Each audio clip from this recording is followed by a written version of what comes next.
Welcome to the Insightful Player podcast. My name is Chrissy Carew.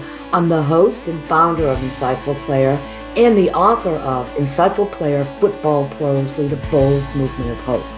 I partner with NFL players to transform our world to be inclusive, kinder, and more loving. In each episode, I interviewed NFL players and NFL vets who overcame tremendous obstacles to reach their dream of playing in the NFL. And I'm also a transformational coach. I empower my clients to embrace their dreams, to transform their world and the world around them. And we want you to believe in your dreams and encourage you to commit to them now. Humanity is in trouble. We need you. We all need to do this. We need to embrace our dreams and share them with others so we can have an immediate positive impact on making our world a much kinder place. We invite you to become an important part of our bold movement of hope. Watch this podcast, share it with others, and let us know what you want to see and hear to support you in becoming an insightful player in your life. Thank you. Welcome back to Insightful Player Part 2. And we have with us again Rashied Davis. And he's going to spend some time talking to us about how do we gain hope when things are really tough. Rashied, welcome back. There are so many people without hope, and they can't see beyond the struggle because there is so much struggle here. Yeah. So, do you have any thoughts about that, of where we could take that, how we could dive in, how our viewers could help out right now? Be the love that you want to receive. You know, I know we hear a lot about people saying, be the change that you want to see. Be the change that you want to see. I understand that, and I believe in that wholeheartedly. But also be the love that you want to receive. You know, if you were in the situation, let's say the refugees in Afghanistan and all those people, and everybody want to use this as a political, punching bag to blame this person for that and that person for this. And what bothers me about us is that so many of us get involved and succumb to that type of, I want to say theology, because really politics is like a religion to a lot of people, and things that shouldn't be political are political. Like there are literal lives that are involved. People are literally dying on a daily basis because of situations and, for lack of a better term, buttons being pushed and words being said and power struggles over this and over that because of religion, because of sex, because of hate, because of money, because of all of these different things. And we talk about it as though these are not literal lives. Like these are people. Human beings. These are human beings. The people that are jumping on or holding on to these airplanes as the planes are taking off. Like these are literal people. This is not to you, it may just be another number, but that's a person. Somebody's going to miss that person. Somebody's going to miss that person. Somebody's going to die inside because of that person. Somebody might literally die because that person is missing. Yes. And we talk about it as though that's not true. As though these are political games to be played because of you like one party over the other, or you're caring about your safety over the other. But if you actually really loved somebody, loved one another, if we actually did that as our faith, and we say what our faith believes, I say what we say because we're supposedly a Christian nation. That's what we claim to be. That's what those that fight so hard, kneel down, whether they practice or not. When they pray to a God, when we pray to a God, most of the time in this country, when we pray to a God, the God that we're praying to is Christian, whether he's Catholic or Protestant or Baptist or whatever else. and I've read the Bible. Can't say that I've read it backwards and forward. Can't say that I know every verse, but I am well versed. And what I do know is the God of the Bible, the Jesus that we say we love, would not approve. He just wouldn't. That's not what the Bible stands. That's not what he stood for. As a matter of fact, he himself was a refugee. Right. He himself was not a white man. Mm-hmm. You know what I mean? That's what the Bible says. I didn't make it up. I can't say he was black either. Mm-hmm. But he was a person of color from somewhere, Right. Outside of the United States. Contrary to what we believe, there are no white people in the Bible. Right? There are Mm-hmm. zero. There are no Americans. Zero Americans in the Bible, period. So to think that we're this exceptional nation because we've gained a lot of money, or we're worth a lot of money, or we have a lot of power, or I love America like everybody else, but I love America enough to criticize America, to criticize us. You know, doesn't mean that I want to live somewhere else. Doesn't mean that I don't appreciate the people that fought and died. My father was one of those that fought for this country. Mm-hmm. You know, but he fought for this country and returned, and he was not an equal citizen in this country. So when we talk about America, we got to talk about the truth. We got to be honest, and we have to hold our own feet to the fire and say, hey, these are people. Like, when we talk about health and we talk about COVID, we're talking about real lives. Yes. Not just only 1% of people have died. Well, 1% of people, my God, is over 600,000. It's a lot of people. That's a lot of people who are going to be missed, right? Like when we talk about racism, like these are real people. George Floyd died. And the only explanation that I have when I was watching that video, the only explanation that I have is that racism makes you hella stupid. It really, it disconnects you from reality. When you're racist and you hate somebody for their skin color, it disconnects you from reality, because there's no other explanation that a man in law enforcement with a video camera on him, knowing that it's being videotaped, would risk his own life and the life of his family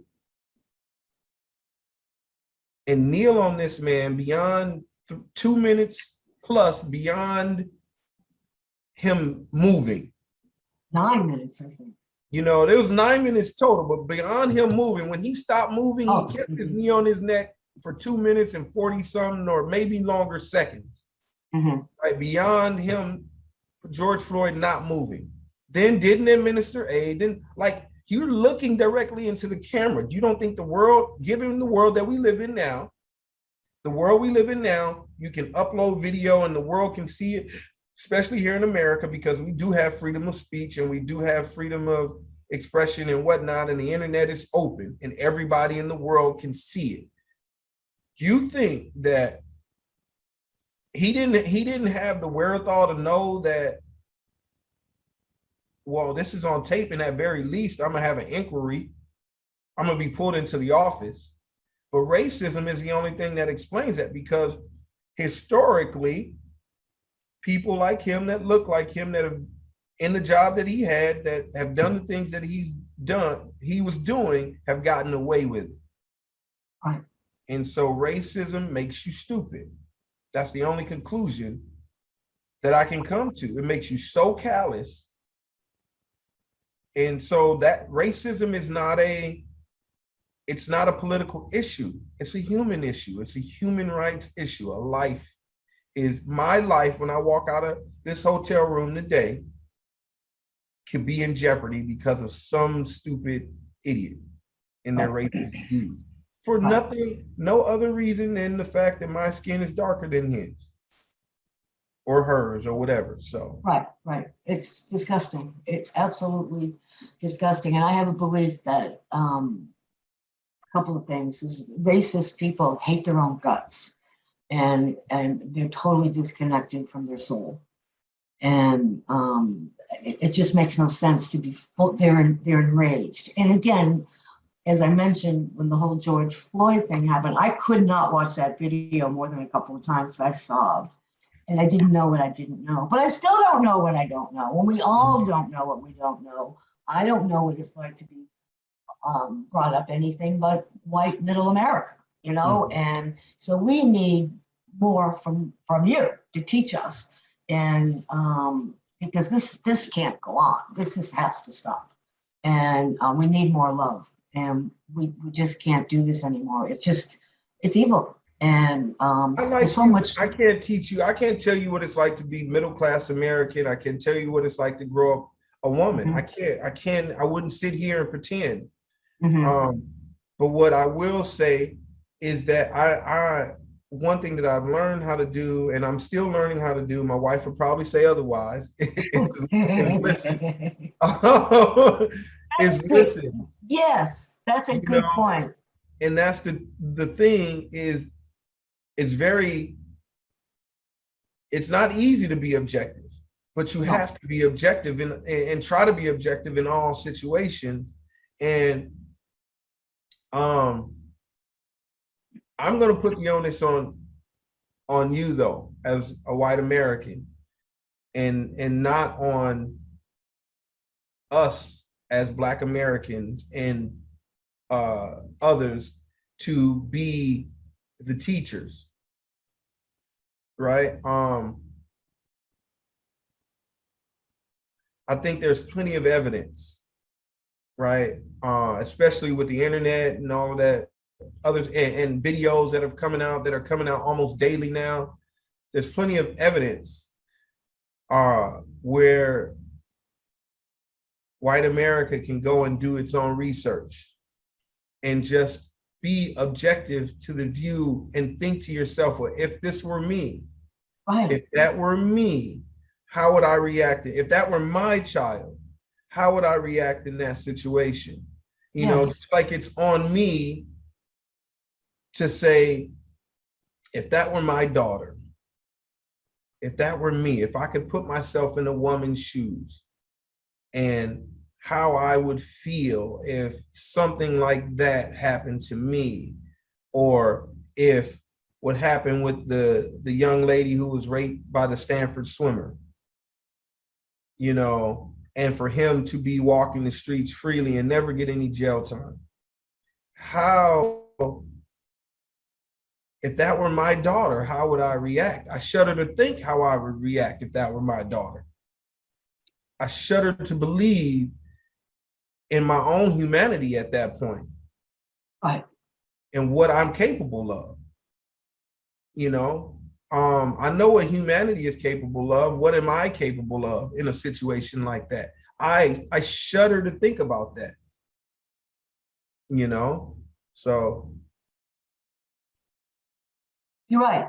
And I think empathy and compassion is something we all need to spend much more time with children. And that's the biggest reason why I reignited Insightful Player. I want to teach these children through you and through the other players and other leaders, um, their leadership now, how to be caring, loving leaders now. Because I think my generation blew it, and you're in between, you know. And I think yeah, if we could put all our, you know, you're much younger, you know, I could be your mom. Is that if we could put many more resources into children, because I think they're the ones that are going to turn this around. And but we need to support them in a much bigger way, and teaching people forgiveness, just like you talked about with starting out your wonderful Saturday Place Foundation, and teach them to be more visionary as well with the children, looking at that lake for the first time, looking at what's possible, and giving them the resources they need. You know, mentors. I wish every child had a mentor or every child had a coach. You know, every child deserves to be very loved and to feel loved and valued. And that's what we're trying to do here with the reignition of Insightful Player. I want to call it a resurrection. I mean, that's how it feels to me, not to be blasphemous. But I mean, that's how it's, we need dramatic change today. And we're hoping to get more people on board like you that can really make a difference and really get the children in the forefront because they're the ones that are they're going to turn our culture around. And I think they could take humanity to heights that you and I can't even imagine. However, if we don't really step in a major league way, I think it's going to be the end of humankind. I know that sounds dramatic, but I really believe that. But we have a choice. We're on a path now. We have a choice.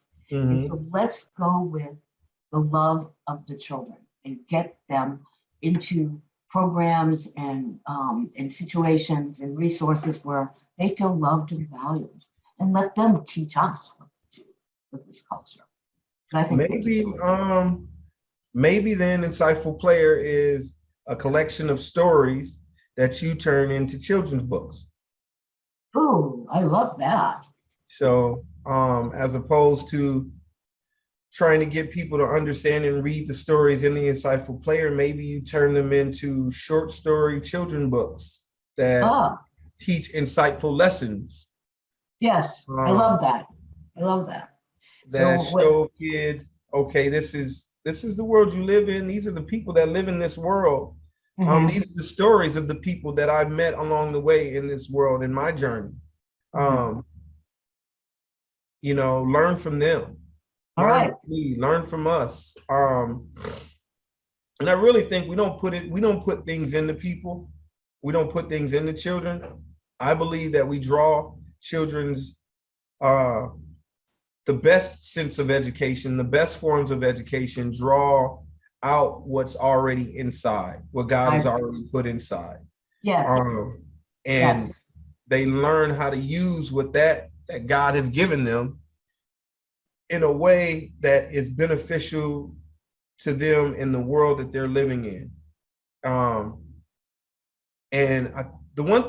of the things that I think we could do better as a society and preparing all of our citizens is teaching every citizen the game that there's a game being played, whether we like it or not, in life, right? In every society, there's different rules to the game. In our society, I'll speak for our society, in the world that we live in here in the United States,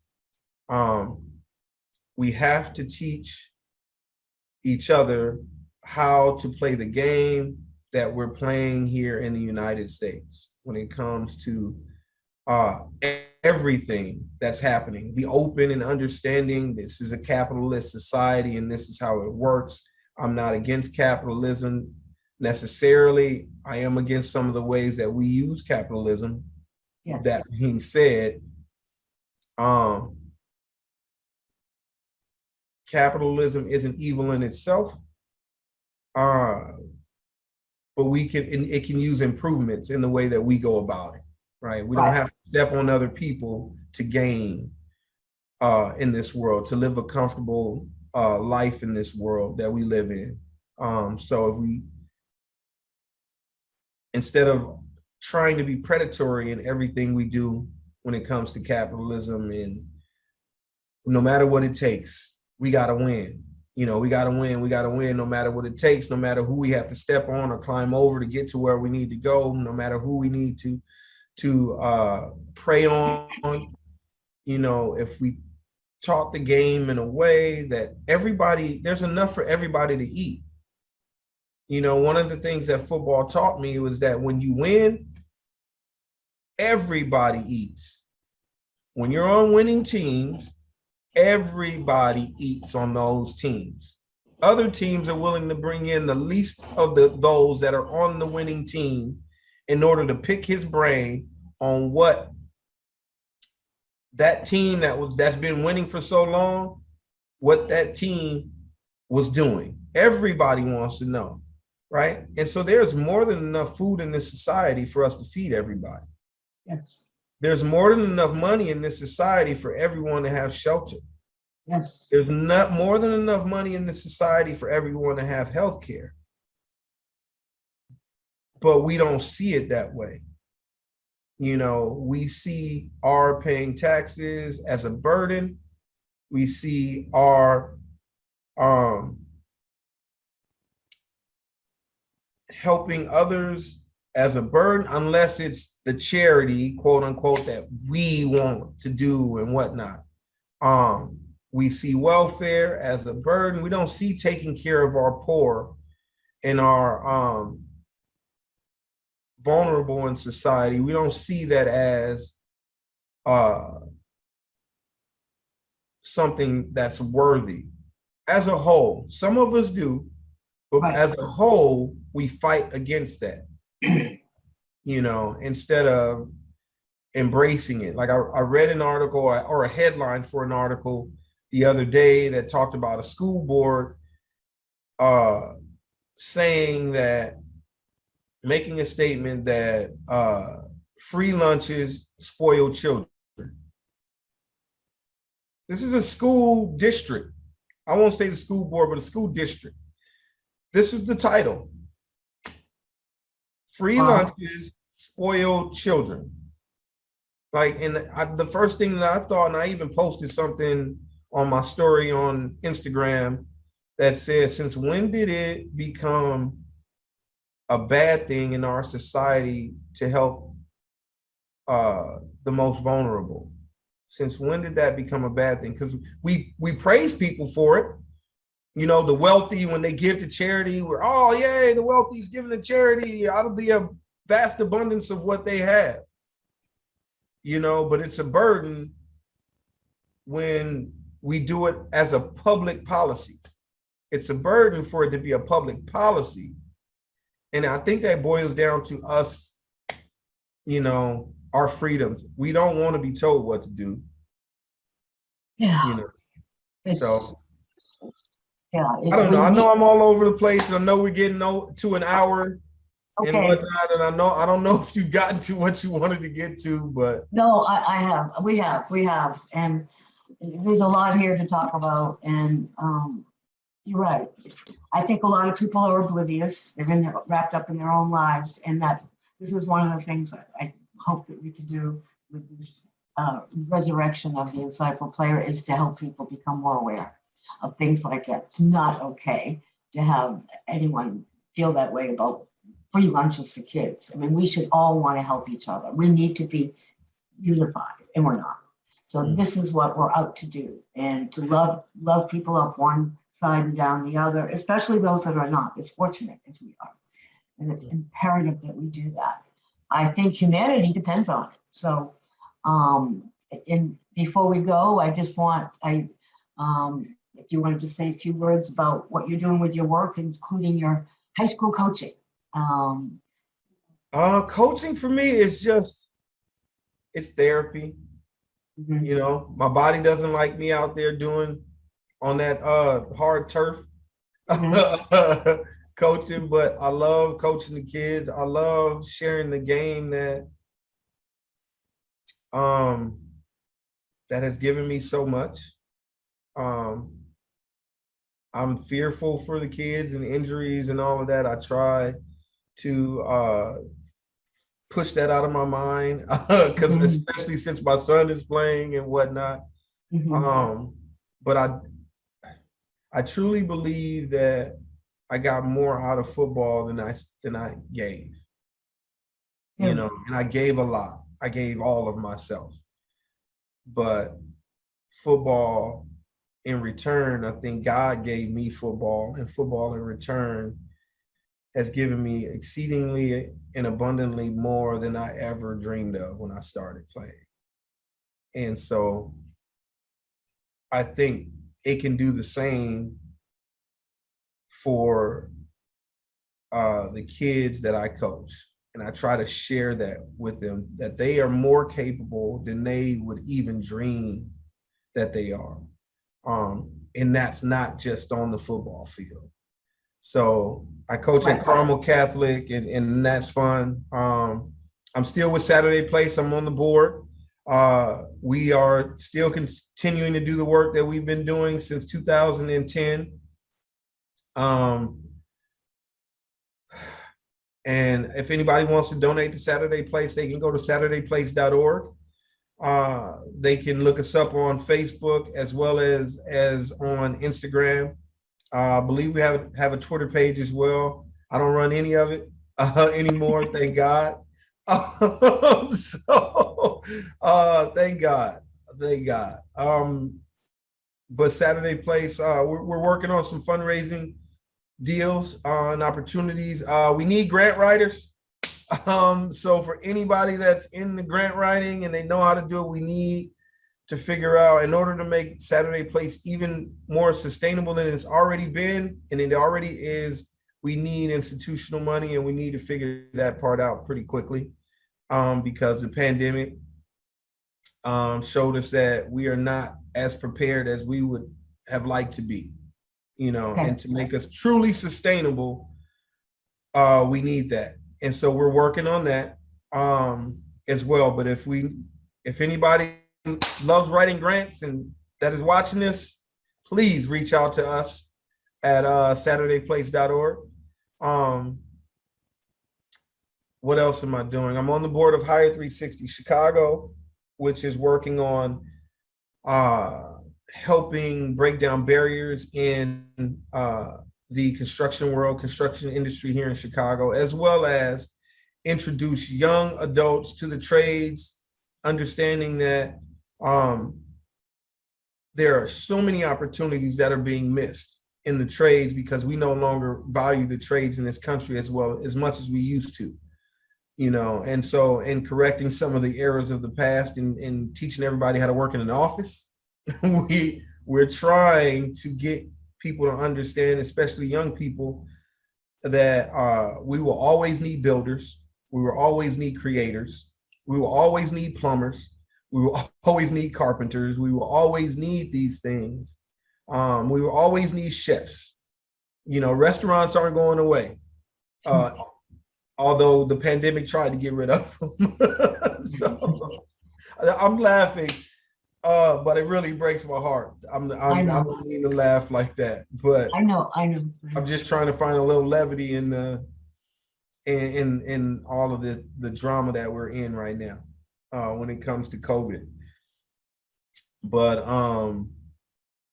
we need all of these people in the restaurant industry, and I'm almost past my working days, so we need to raise up young men and women who want to do those things and understand. Look, a crane operator in Chicago, a few years out of high school, can make 200 grand. Really? Back in my day, that was athlete money. $200,000 a year is a lot of money. And this is a few short years. You could be making six figures a few short years out of high school, without having to go to college. There's apprenticeships that are available. There's opportunities that are available for those that are willing and able. And let's be honest, some of us are built for it. Some are that creative, and some are that intelligent. Some are that good, that work with their hands. And we seem to value these jobs at a lower level. We don't think of them as in intellectual jobs, and they actually are. And we devalue them. And so there are jobs that are available. So look up Hire 360 Chicago. I believe it's hire360chicago.com. And that's what we're working on. Good. That's great. That's great. I'll make sure all these links are included for you.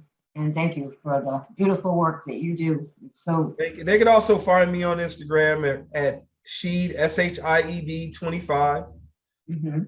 On Instagram, and then Rashied Davis on Facebook. I'm not on Twitter and all those other things. I am on LinkedIn. You can find me at Rashied Davis at LinkedIn, but if I'm being honest, I don't look at my LinkedIn. It's not enough. I'm gonna whisper that. But Rashied Davis or She25 at Instagram is what I'm on most of the time, almost every day. Okay, we'll check that out. But beware that I am not apolitical. So if you want some truth, come check me out. All right, that sounds good. That sounds good, Rashied. I appreciate your time, and I'd like to end this with a wonderful quote from his story in the Insightful Player book here. And I am going to put on my glasses so I can read it. That's okay. I need glasses to read too. So All right. All right, here we go. This is from right out of Rashied's mouth. Find out what it is you really want to do with your life. Do what's best for your future and continue to try hard and push forward. Never give up. Never listen to people who knock you down and tell you you can't. You matter. Everybody matters. Your life means something. If it doesn't mean something to you, it certainly means something to somebody else.